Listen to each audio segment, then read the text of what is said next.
Au sommaire de cette édition, les électeurs malgaches votaient ce mercredi dans le calme pour le premier tour de la présidentielle.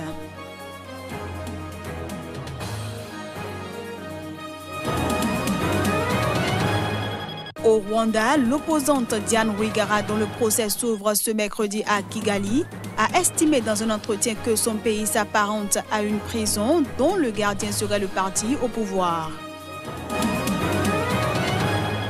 Et puis au Cameroun, le ministre de la Communication a annoncé ce mercredi que les élèves enlevés dans une école protestante de Bamenda, dans la région anglophone du Nord-Est, ont été libérés.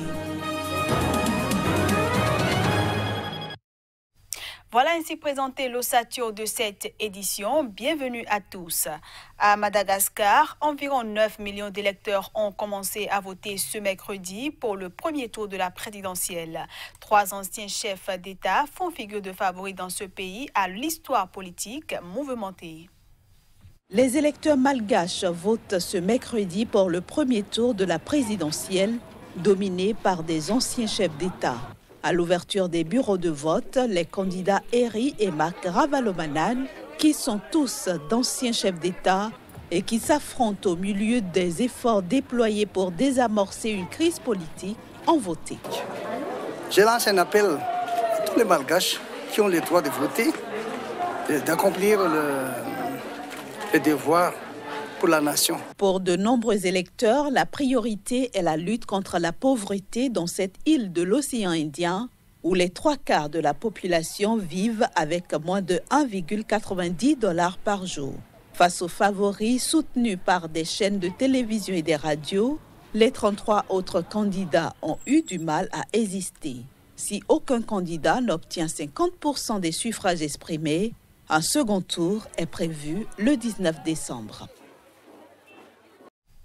Au Botswana, le président Masisi a utilisé son premier discours sur l'état de la nation pour attaquer ouvertement son prédécesseur Ian Khama, et ce, lors d'un affrontement sans précédent dans un pays qui se vante de sa stabilité. Dans son premier discours sur l'état de la nation, le président Mokgweetsi Masisi a ouvertement attaqué son prédécesseur Ian Khama. Les Botswanais sont tous conscients que la transition entre le gouvernement précédent et l'administration précédente n'a pas été aussi facile que prévu, a déclaré Masisi dans un discours prononcé devant le Parlement ce lundi. Il a également affirmé avoir tenté de lisser le processus en nommant de hauts responsables politiques pour négocier avec Khama. Mais leurs efforts n'ont pas porté leurs fruits, a déclaré Masisi, qui ajoute que les droits à la retraite et la pension de Khama avaient été au cœur des conflits. Le bureau de Khama n'était pas immédiatement disponible pour commenter le discours sur l'état de la nation. Le président Masisi, qui a été désigné par son prédécesseur, a pris le pouvoir en avril lorsqu'Ian Khama s'est retiré après avoir purgé une peine maximale après être resté au pouvoir pendant 10 ans.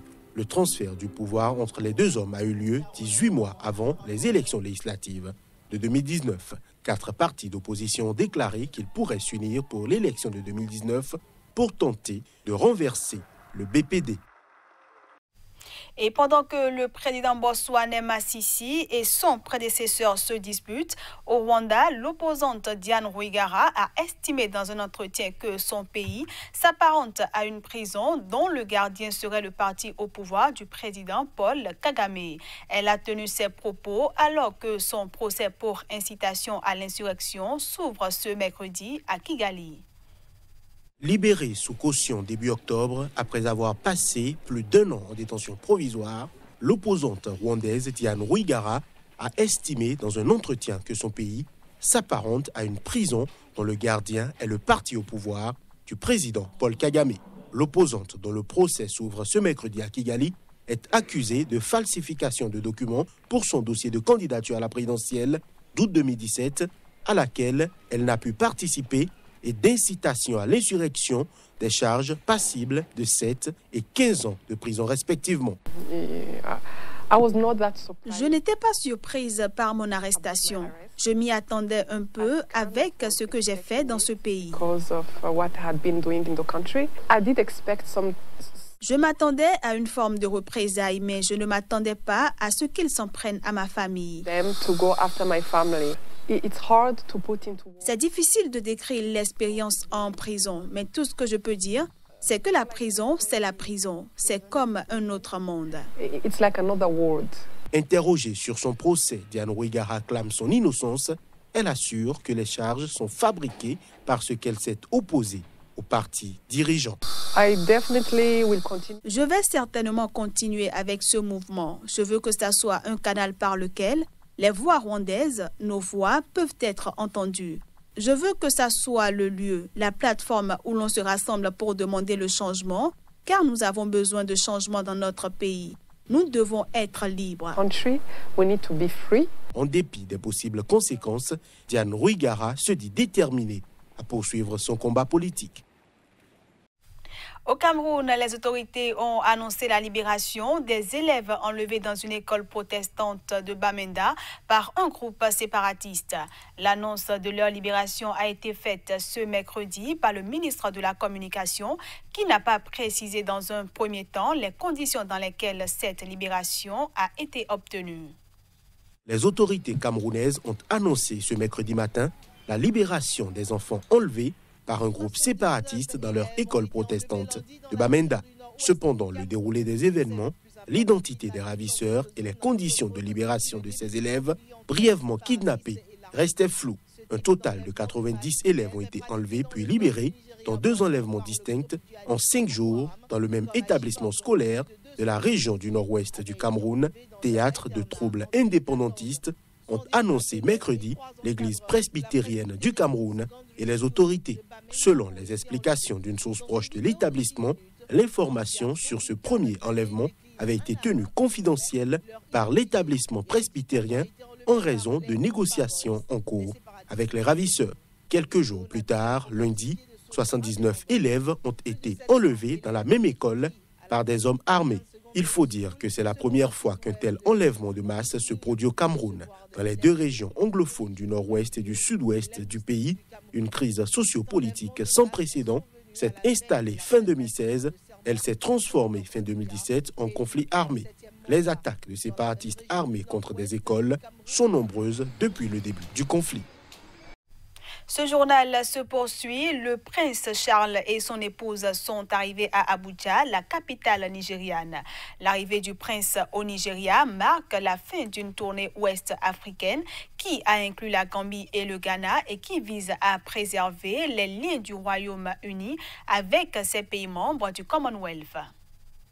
Much as we have good intentions around issues like domestic violence and child rights and demography. Bien que nous ayons de bonnes intentions sur des questions comme la violence familiale, les droits de l'enfant et la démographie, il y a aussi des conversations auxquelles nous ne sommes peut-être pas prêts pour le moment et qui ne devraient pas être mêlées à ces discussions. Donc dans l'ensemble, je pense que c'était une conversation très intéressante et certains dirigeants traditionnels comme Louni Difé ont parlé de leur programme d'autonomisation des jeunes. Le Chéou de Borno a parlé de Boko Haram. L'Oba du Bénin a parlé de certains de ses projets immobiliers. L'Obi de Onitsha a parlé de pauvreté. Et l'Obi étant un ancien banquier, moi-même, nous avons discuté de pauvreté et d'économie. Le sultan a fait des observations générales sur l'importance des dirigeants traditionnels dans la construction nationale. Ce fut essentiellement la conversation. Hors du continent africain, au Brésil, le célèbre juge anticorruption Sergio Moro, futur ministre de la Justice et de la Sécurité publique du gouvernement Bolsonaro, a reconnu certaines divergences avec le président élu d'extrême droite. Il nuance également plusieurs points les plus radicaux de son programme. Lors d'une conférence de presse de près de 2 heures à Curitiba, le célèbre juge anticorruption Sergio Moro, futur ministre de la Justice et de la Sécurité publique du gouvernement Bolsonaro, a reconnu ce mardi certaines divergences avec le président élu d'extrême droite. Sergio Moro a expliqué avoir accepté de rejoindre le gouvernement Bolsonaro, qui prendra ses fonctions en janvier prochain, car en dépit de certaines divergences, il a aussi trouvé d'importants points de convergence avec le président élu, surtout au sujet de la lutte contre la corruption et le crime organisé. Pour ce qui est de la libéralisation du port d'armes, une des promesses de campagne les plus emblématiques de Bolsonaro, le juge a admis qu'il serait incohérent de ne pas aller dans ce sens, considérant la loi actuelle très restrictive, mais il a tenu à apporter des nuances. Il y a une proposition, une discussion sur la flexibilité pour la possession d'armes. Mais il y a une question à discuter quant à la façon dont cela sera accompli. Je lui ai fait part de mon inquiétude au sujet du fait qu'une déréglementation excessive pourrait faciliter l'accès aux armes aux organisations criminelles. Ensuite, il faut penser au nombre d'armes qu'un individu sera autorisé à avoir dans la maison. S'il s'agit d'un chiffre exagéré, il y a un risque que la loi soit détournée de son objectif. Sergio Moro a également manifesté son désaccord quant à l'idée de Bolsonaro de qualifier de terrorisme les occupations foncières par des organisations comme le mouvement des travailleurs ruraux sans terre. Malgré ces divergences, le magistrat a dit avoir pleinement conscience d'être en position de subordonner par rapport au futur chef de l'État. Place à présent à la revue de presse Afrique.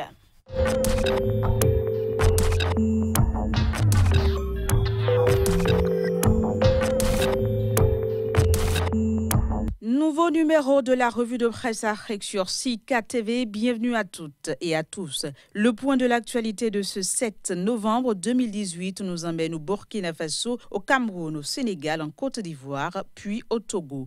Et c'est par l'actualité au Togo que nous entamons la revue de ce jour. Le journal TM Togo Matin nous apprend que les députés reprennent aujourd'hui le chemin de l'hémicycle pour 3 jours de plénière. On reste avec TM Togo Matin qui nous fait également savoir que le ministre Robert Doucet a annoncé qu'un nouvel accord différent des précédents sera trouvé dans le cadre des négociations ACP-UE. Du Togo, rendons-nous à présent en Côte d'Ivoire où Duncan égrène les défis à relever dans le cadre de la transformation économique de l'Afrique via le quotidien Fraternité Matin. Financement du système de santé national, on reste avec Fraternité Matin qui informe ses lecteurs que le gouvernement ivoirien confirme son engagement à investir plus dans le secteur. Puis grève des agents de santé en Côte d'Ivoire. À ce sujet, l'appel à la raison de la tutelle peut-on lire à la une du journal Fraternité Matin ce mercredi. Investiture de Paul Biya, historique, peut-on lire à la une de Cameroun Tribune ce mercredi. Parlant toujours de la prestation de serment de Paul Biya, Tribune d'Afrique met en avant les défis et enjeux du nouveau septennat. Dans le même sillage, prestation de serment, crise anglophone, écrit le quotidien Émergence qui nous fait lire en première page. Paul Biya promet une plus large autonomie des régions. On reste avec quotidien Émergence qui nous informe de l'enlèvement de 80 élèves à Bamenda et d'un sous-préfet.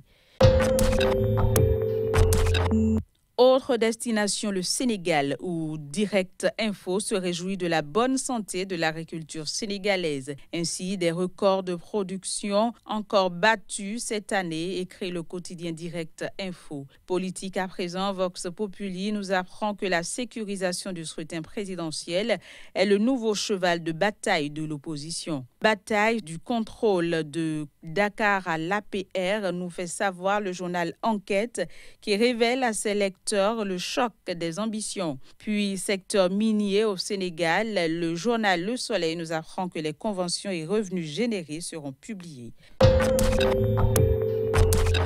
Dernier escale, le Burkina Faso. Burkina UE, Sidouaya fait le point de l'échange entre le président du Faso et Jean-Claude Juncker. Autre information à la une de Sidouaya, procès du putsch manqué. À ce sujet, Korogo et les implications de sa non-démission, peut-on lire en première page du journal ce jour. Voilà, c'est la fin de la revue de presse Afrique sur Sika TV. Merci de nous avoir suivis.